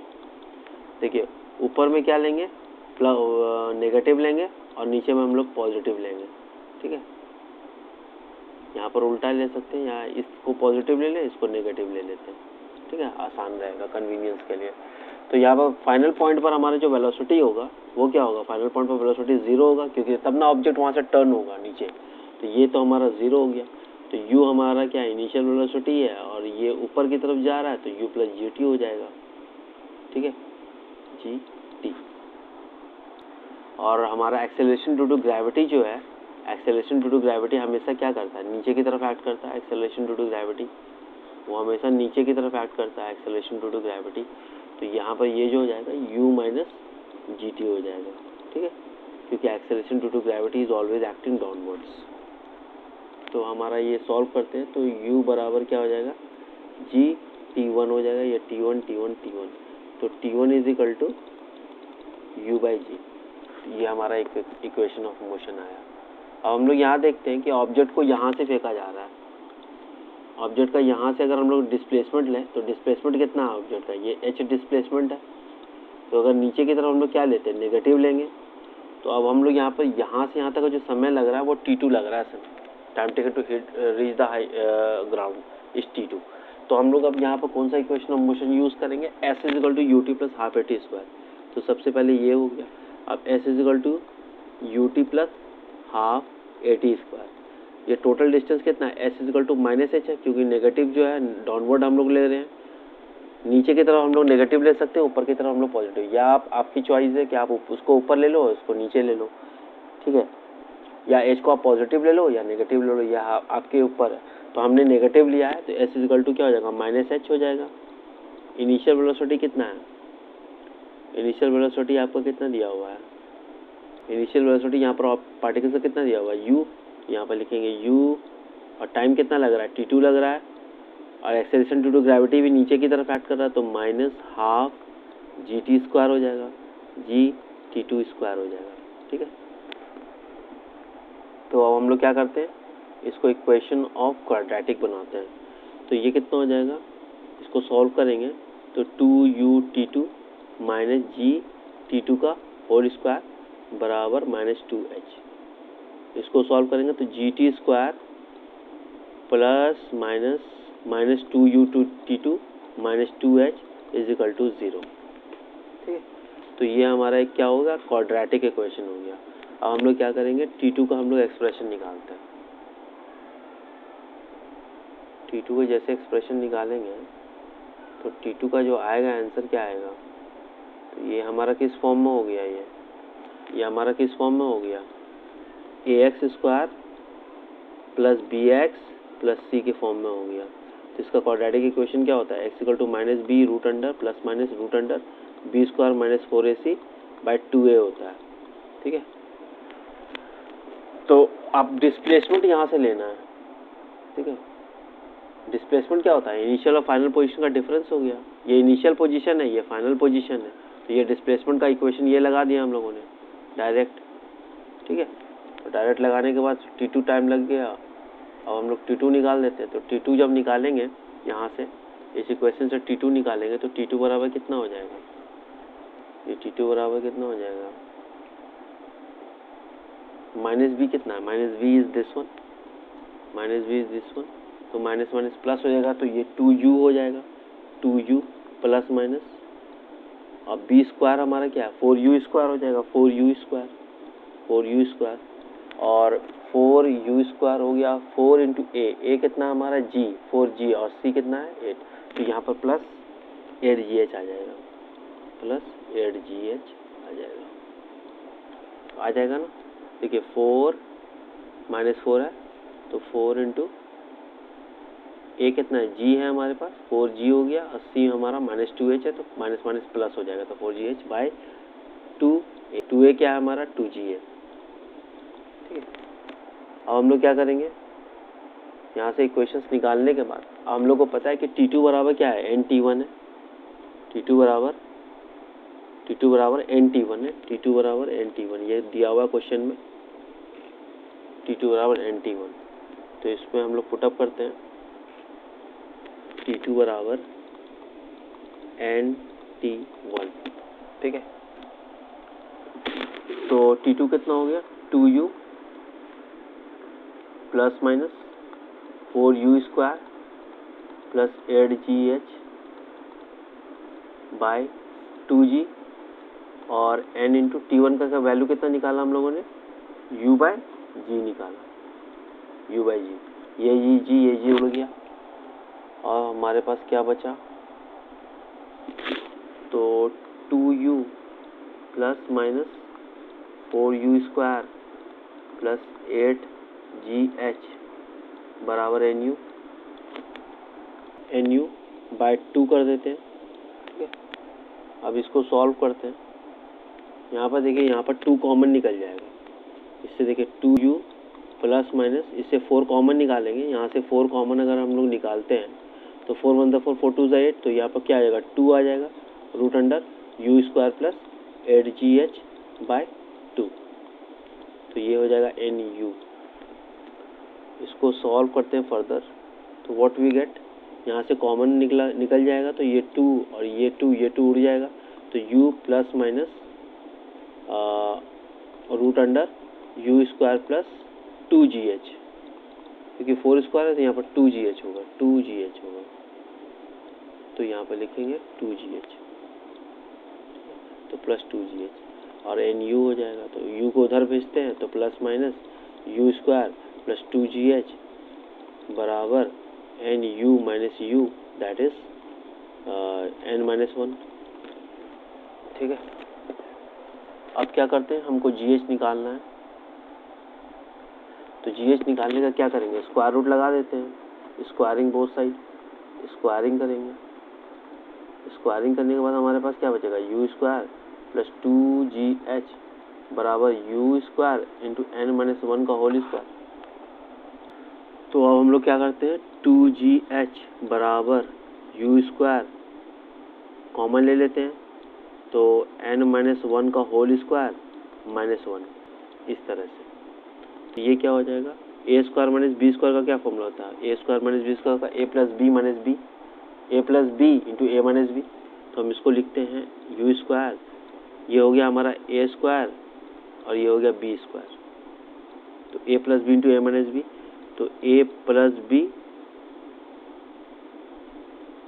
ठीक है, a plus b into a minus b, ये हो गया हमारा। तो u स्क्वायर बराबर क्या हो जाएगा, n इंटू n-2, ठीक है, n इंटू n-2 बराबर u स्क्वायर। तो 2GH बराबर u square into n-2, n into n-2। तो ये हमारा रिलेशन किसके किसके बीच में हो गया, h, u और n के बीच में हो गया। तो ये हमारा डिजायर्ड इक्वेशन हो गया, जो हमें क्वेश्चन में पूछा गया। तो हमने क्या किया था, सबसे पहले हम लोगों ने इस मोशंस को अंडरस्टैंड किया और यहाँ से यहाँ तक का डिस्टेंस हम लोगों ने निकाला। सबसे पहले यहाँ से यहाँ तक का कितना समय लगा वो निकाला। वो समय हम लोगों को कितना आया था, t1 समय आया था। तो t1 समय कितना आया हमारे पास, u1/g आया, ठीक है। अब उसके बाद क्या किया, सेकंड इक्वेशन ऑफ मोशन लगाया। यहाँ पर डिस्प्लेसमेंट कितना है, ये डिस्प्लेसमेंट है हमारा, ये डिस्प्लेसमेंट है। तो डिस्प्लेसमेंट इक्वेशन हमारा ये लगेगा। तो इसमें कितना समय लगा आने में, t2 समय लगा। तो यहाँ से यहाँ तक आने में t2 समय लगा, फाइनल टाइम, ठीक है। तो फाइनल टाइम, तो t2 माइनस t1 कर दिया हम लोगों ने। तो यहाँ से यहाँ तक समय इतना लग गया। तो यहाँ पर पुट किया हम लोगों ने, और क्वाड्रेटिक इक्वेशंस को सॉल्व करने के बाद हम लोगों को ये फाइनल इक्वेशंस मिला।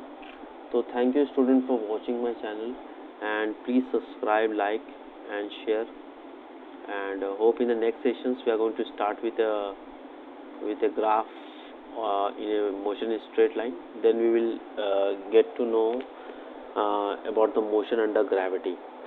So total 3 lectures will be required to make a complete chapter explanation. So thank you for watching, and please do subscribe my channel, and don't forget to press subscribe button, और please communicate to more and more student। और जिस भी student को enrol करना है हमारे course में, I will be giving my phone numbers, you can contact me from there, and I'll make you to prepare for board exams, JEE main, NEET exam, so you don't have to worry. So it will be at a very affordable price. Thank you so much.